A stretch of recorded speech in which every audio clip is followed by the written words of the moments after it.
Pour les instruments de paiement, on va voir quelques cas pratiques, des exemples d'analyse. Ce sont des cas pratiques que j'ai déjà mis à votre disposition.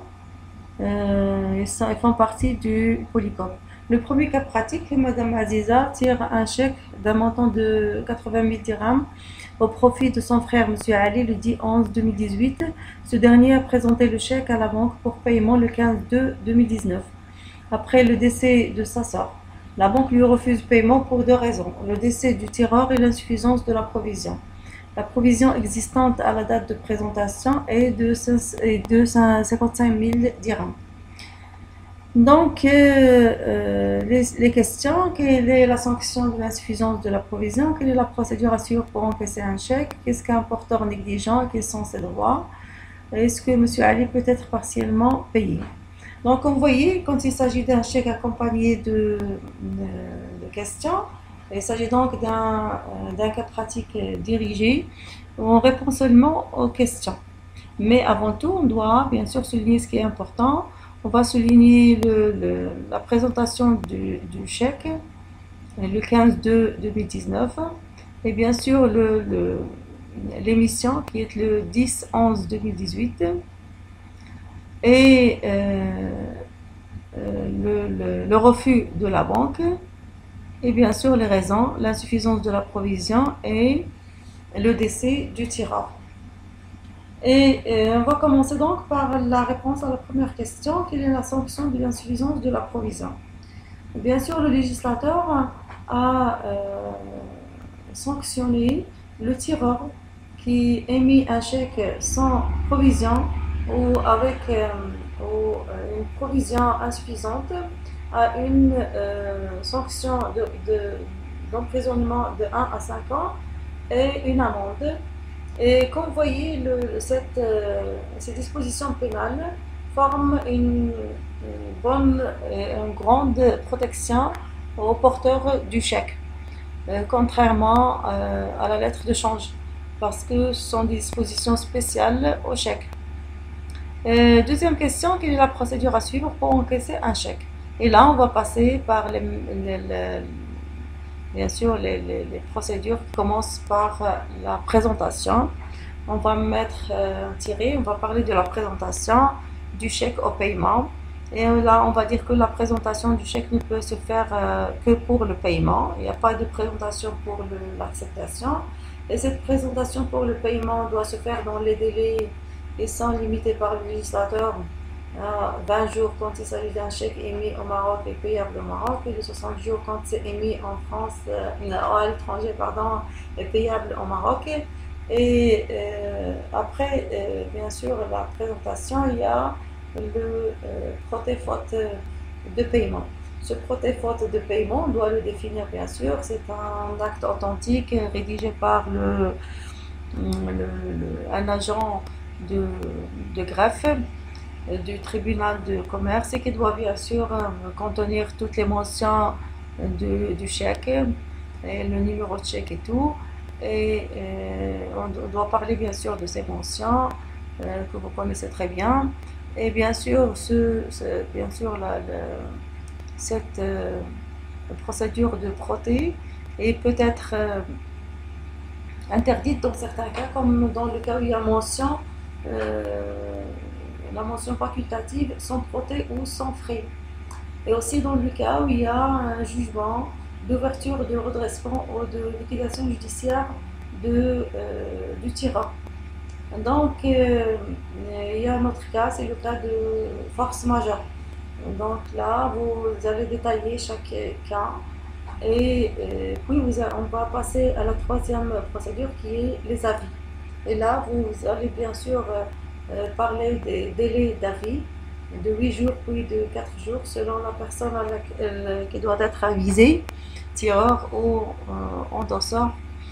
Et bien sûr, on va passer à la quatrième procédure qui est avec les détails, bien sûr. Avec les détails, vous allez rédiger avec détail. Et on passe, comme je viens de dire, à la quatrième procédure qui est le fait d'intenter une action contre cette personne. Et là, on dépose bien sûr une requête devant bien sûr le ministère public pour demander bien sûr l'application des dispositions pénales, à savoir l'emprisonnement et l'amende. Et ça, comme je viens de dire, c'est une protection au porteur puisqu'il va faire une pression sur le tireur qui va vouloir payer avant qu'il soit soumis à ces sanctions. Et bien sûr, l'action doit être intentée dans un délai qui ne doit pas dépasser le délai de prescription qui est au maximum un délai d'1 an. Donc,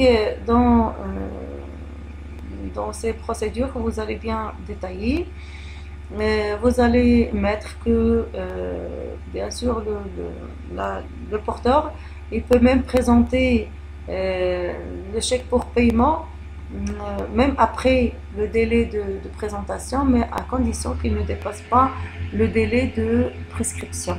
Sachant que si dans le cas où il dépasse le délai de présentation et que la provision soit retirée par exemple par le tireur, il faut savoir que dans ce cas-là, c'est-à-dire le porteur, il peut être considéré comme négligent si le tireur prouve que la provision existe à cette date de présentation. Donc, on passe à la troisième question. Qu'est-ce qu'un porteur négligent? Quels sont ses droits? On commence par la définition du porteur négligent. Le porteur négligent, c'est celui qui néglige les procédures de paiement. On a déjà cité la présentation, les avis, le protêt et aussi le délai de prescription pour l'action. Et bien sûr, ce porteur négligent peut être protégé dans certains cas par la force majeure, si on a une force majeure, à condition de prouver cette force majeure. Et le porteur négligent, il perd ses droits, tous ses droits, combien? Contre les signataires du chèque, sauf le tireur, bien sûr, à l'égard du tireur. Il garde toujours ses droits à l'égard du tireur qui n'a pas mis la provision ou qui a mis une provision insuffisante. Donc, ce porteur négligent, si dans le cas où il dépasse le délai de prescription, dans ce cas-là, il va avoir seulement, il ne peut poursuivre même le tireur que dans le cadre du droit civil. Et là, il va perdre ses droits en combien, comme je viens de dire, qui sont bien sûr les principes dont on a déjà parlé, le principe d'inopposabilité des exceptions, le principe de séparation des signatures, le principe de solidarité entre les signataires, etc. Donc, tout par détail, bien sûr. Est-ce que M. Ali peut être partiellement payé? Bien sûr, M. Ali peut être partiellement payé et peut soit exiger ce paiement sachant que la banque tirée doit proposer ce paiement partiel à M. Ali. Et dans le cas où M. Ali refuse ce paiement partiel, il va assumer la responsabilité dans, bien sûr, la limite de cette partie de provision existante qui est de 55 000. Et donc la banque, on termine par dire que la banque n'a pas le droit de refuser le paiement pour le décès du tireur, parce que le décès du tireur n'interdit pas paiement. Et deuxièmement, l'insuffisance de la provision met à la charge du tiré, de la banque tirée, le paiement de la provision existante, qui est de 55 000. Donc, et comme ça, le cas est considéré, bien analysé, et on passe donc au deuxième cas. Le deuxième cas concerne la lettre de change. Et comme j'ai déjà dit, il faut souligner ce qui est important. Et là, il s'agit d'un homme qui a été payé d'une créance au moyen d'une lettre de change endossée par une société X, que cette dernière détenait contre un débiteur société Y, qui lui a été transmise par endossement par le précédent porteur de l'effet, la société E. Donc l'homme, là on souligne l'homme et on va mettre porteur endossatin. Le porteur a présenté, on va mettre bien sûr, on va écrire porteur endossatin. Le porteur a présenté la lettre de change acceptée pour paiement 2 mois après sa date d'échéance. Donc on va souligner présentation 2 mois et on va souligner accepté, une lettre de change acceptée. Puis on va mettre aussi, on va souligner le refus de la société débitrice.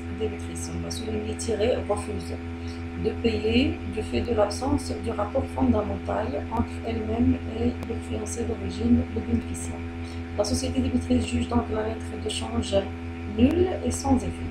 Donc on va souligner l'absence du rapport fondamental et on va souligner lettre de change nulle. Puis on va passer aux questions. Donc il s'agit, comme j'ai déjà cité, d'un cas pratique dirigé. On va seulement répondre aux questions. Dans quelle mesure le porteur de la lettre de change va-t-il pouvoir obtenir le paiement de la lettre de change? Premièrement, on va bien sûr parler des procédures de paiement. On va donc commencer par la présentation de la lettre de change au paiement. La présentation doit s'effectuer à la date d'échéance.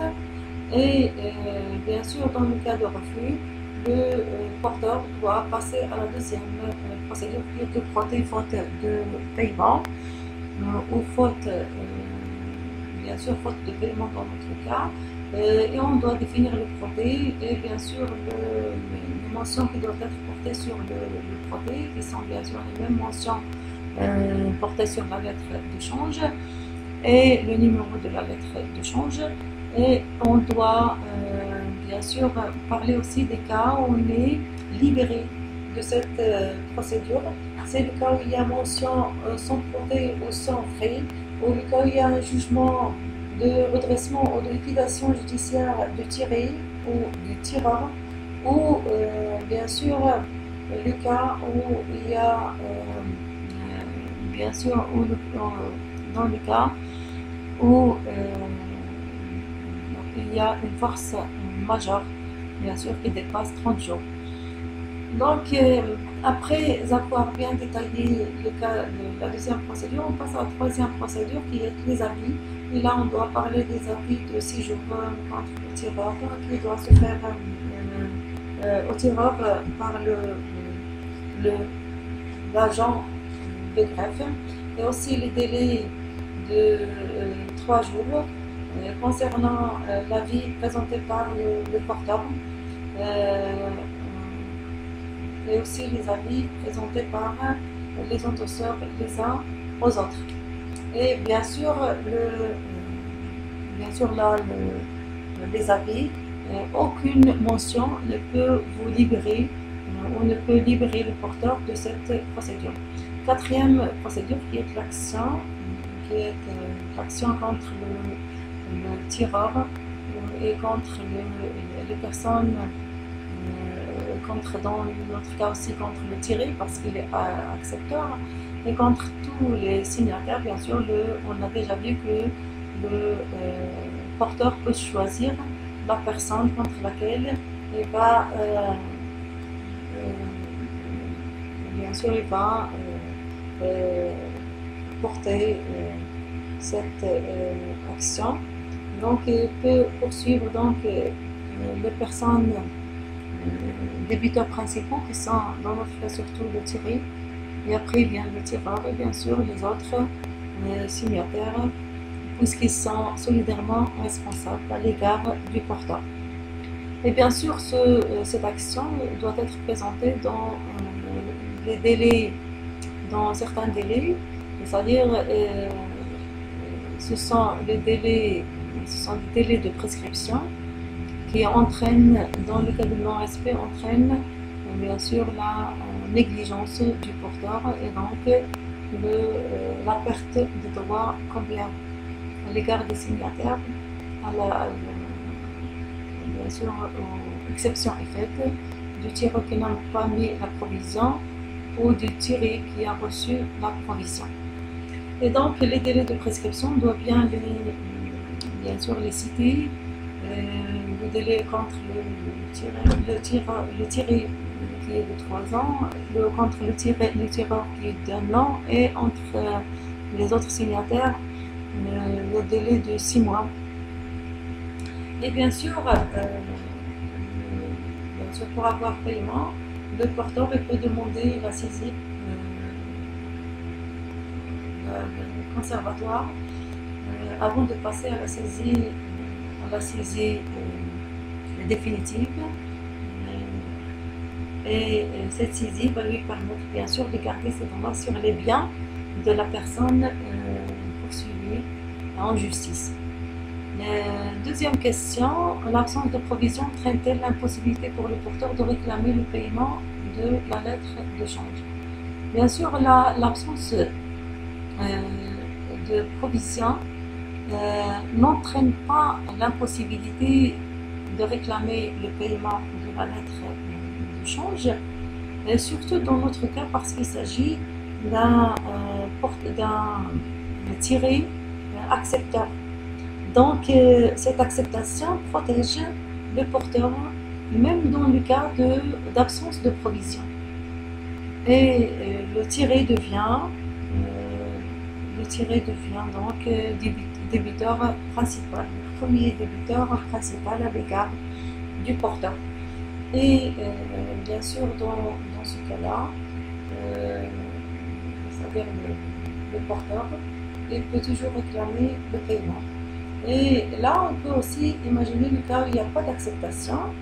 L'absence de provision n'entraîne pas la possibilité de réclamer le paiement, même contre le tireur, parce que dans ce cas-là, on peut le poursuivre pour paiement. Si la lettre de change n'est pas acceptée, on peut le poursuivre directement pour paiement. Et donc, c'est-à-dire l'impossibilité de paiement n'existe pas dans tous les cas. Seulement, il y a des cas où on applique le droit combiaire dans les délais mentionnés par le législateur. Et à l'expiration de ces délais, si on veut poursuivre un certain signataire, on doit le poursuivre dans le cadre civil.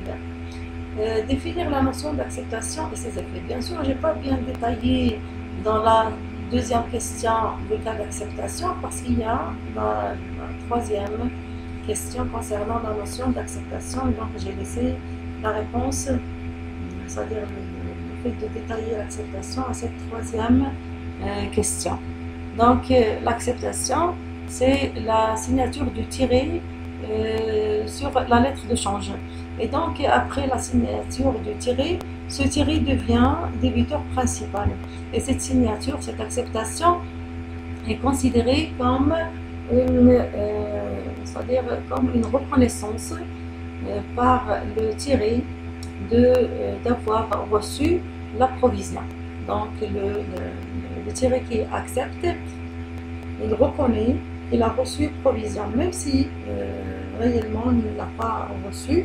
Le législateur a supposé, il a présumé qu'il a reçu provision. On dit que cette présomption est absolue à l'égard du porteur, c'est-à-dire que le porteur,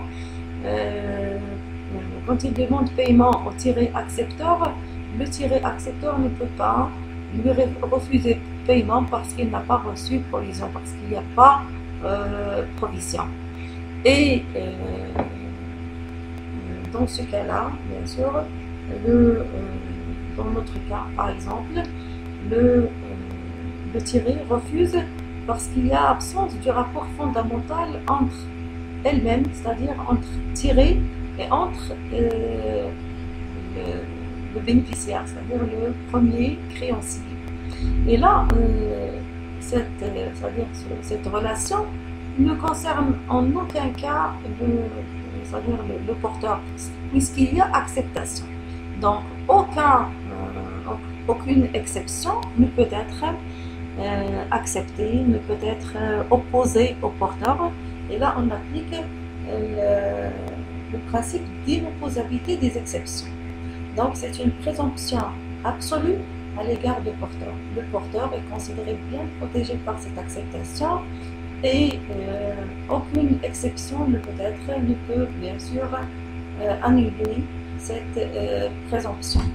Donc il peut toujours demander au tiré paiement de la lettre de change, quel que soit les rapports fondamentaux entre tiré-tireur ou entre tiré et premier bénéficiaire. Et dans ce cas-là aussi, il y a on a déjà souligné le fait de présenter la lettre de change pour paiement 2 mois après la date d'échéance. Bien sûr, là, on peut dire que puisqu'il y a acceptation, il faut surtout respecter la date de délai de prescription de l'action. Parce qu'on a, parmi les procédures, on a parlé de l'action judiciaire et cette action n'est prescrite à l'égard du tiré que dans un délai de 3 ans. Donc 2 mois ne prive pas bien sûr les porteurs d'intenter cette action dans le délai dans ce délai contre le tiré. Et comme je viens de dire, le tiré ne peut pas bien sûr opposer au porteur l'inexistence de la provision ou de la valeur fournie. Sachant que le législateur a apporté quand même une exception à cette présomption. C'est le cas où il s'agit d'un tireur porteur. Et c'est-à-dire le tireur devient porteur. Dans ce cas-là, cette présomption devient une présomption simple, c'est-à-dire que le tiré peut opposer au tireur porteur l'inexistence ou c'est-à-dire l'insuffisance de la provision. Parce que là, il s'agit de relations directes entre les deux parties, entre tireur et tiré. Et il ne s'agit pas d'un porteur, bien sûr, tierce, de bonne foi qui ne connaît pas ces relations, mais il s'agit de 2 personnes, tireur et tiré, qui savent très bien l'existence ou l'inexistence de cette provision. Donc la présomption devient une présomption simple entre ces 2 personnes. Donc seulement, j'insiste sur le fait de bien détailler les réponses. On passe maintenant au 3e cas. Monsieur Ali endosse une lettre de change de 30 000 dirhams, un endossement par procuration au profit de son banquier. Un mois après, ce dernier endosse la lettre de change, un endossement translatif au profit de Madame Amina. À la date d'échéance, Madame Amina présente la traite au paiement, mais le tiré M. Badr refuse de payer. Quelles sont les conditions de validité d'un endossement par procuration? Et quels sont ses effets? Est-ce que le banquier a le droit d'endosser la lettre de change un endossement translatif? Est-ce que le tiré M. Badr peut opposer au porteur de la lettre de change les exceptions provenant de ses rapports personnels avec l'endosseur, le banquier? Donc, dans ce cas-là, on doit souligner ce qui est important. Là, on va souligner un endossement par procuration et on va souligner aussi l'endossement translatif fait par le banquier et on doit aussi souligner la présentation de Amina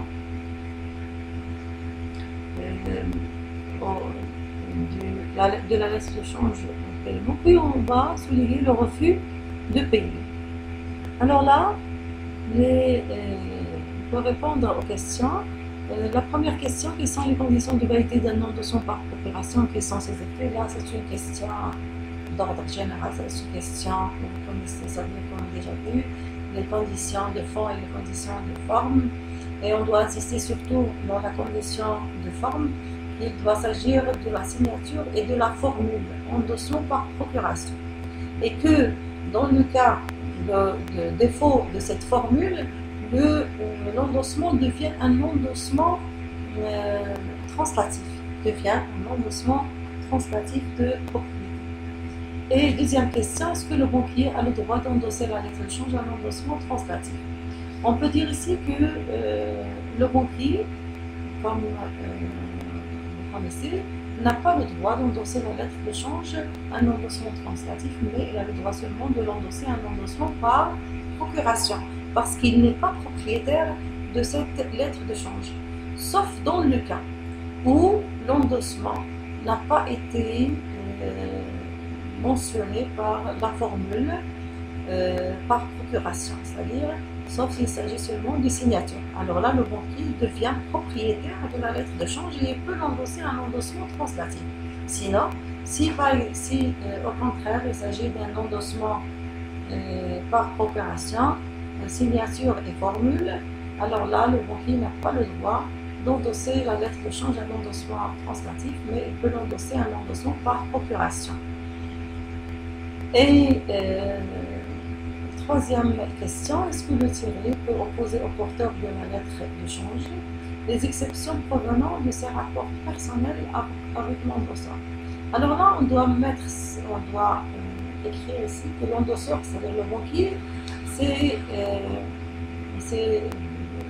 c'est un procureur seulement, c'est-à-dire c'est un mandataire, et on va mettre aussi, on va souligner Madame Amina, c'est-à-dire qui a reçu la lettre de change comme propriétaire, et on doit nous rappeler que Monsieur Ali est le vrai propriétaire de la lettre de change. Donc pour répondre, on doit mettre les noms et bien sûr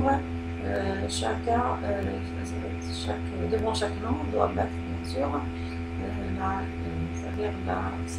son rôle dans cette lettre de change. Est-ce qu'il s'agit d'un tireur? Est-ce qu'il s'agit d'un endosseur? Est-ce qu'il s'agit d'un endosseur?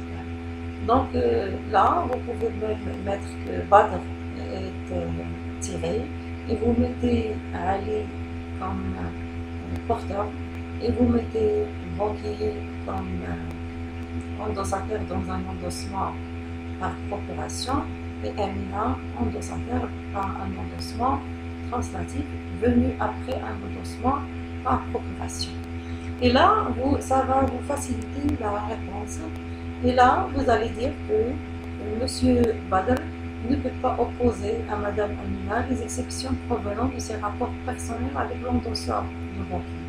Parce que, comme on a déjà vu, le tiré ne peut opposer au porteur que les exceptions émanant de ses rapports personnels avec lui. Et le porteur dans notre cas, c'est M. Ali. Donc, il ne peut opposer que les exceptions émanant de ses relations avec elle. Et puisque Mme Amina a présenté à Badr une lettre de change qui lui a été endossée un endossement translatif, M. Badr, normalement, il est de bonne foi, il ne connaît pas le vrai porteur de la lettre de change.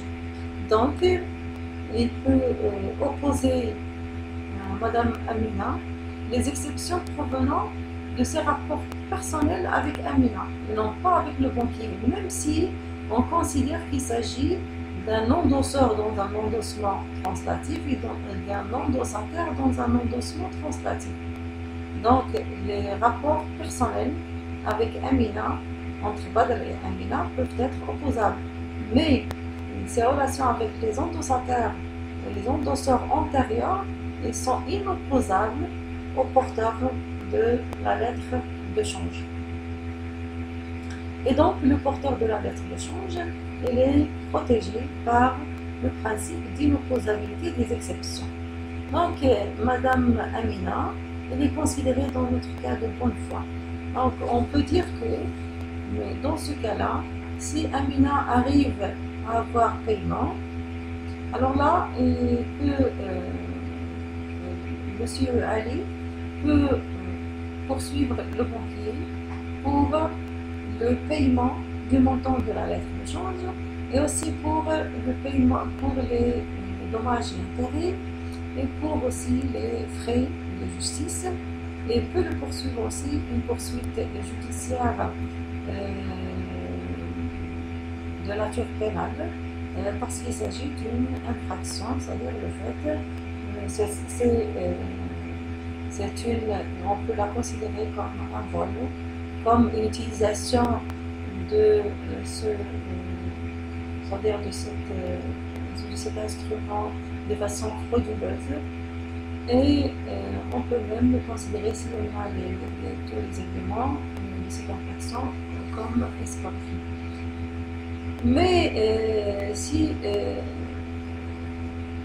M. Ali se rend compte que la lettre est endossée à Mme Amina, il peut bien sûr s'opposer à ce paiement et il doit être payé. Et c'est à Mme Amina de demander le montant et aussi les frais et les dommages et intérêts, et même pour poursuivre le banquier, une poursuite pénale. Donc, comme on peut comprendre dans ces cas-là, que le fait d'opposer à Mme Amina les exceptions provenant des rapports avec le banquier n'a aucun sens, parce que pour M. Badr, Amina est porteur de la lettre de change et donc il est protégé par l'inopposabilité des exceptions. Et pour se protéger, parce que là c'était la question qui a été déjà posée par les étudiants concernant M. Ali, comment elle va se protéger. Alors là, il peut poursuivre le banquier après, sauf dans le cas où il y a une signature sans formule. Alors là, le banquier devient propriétaire et personne ne peut bien sûr contrarier et apporter la preuve contraire, puisque le législateur a exigé pour la validité de l'endossement par procuration les deux mentions, la signature et la formule. Voilà, donc c'est tout et bon courage à tout le monde. Et bien sûr, il faut faire attention et souligner surtout pour vous rappeler.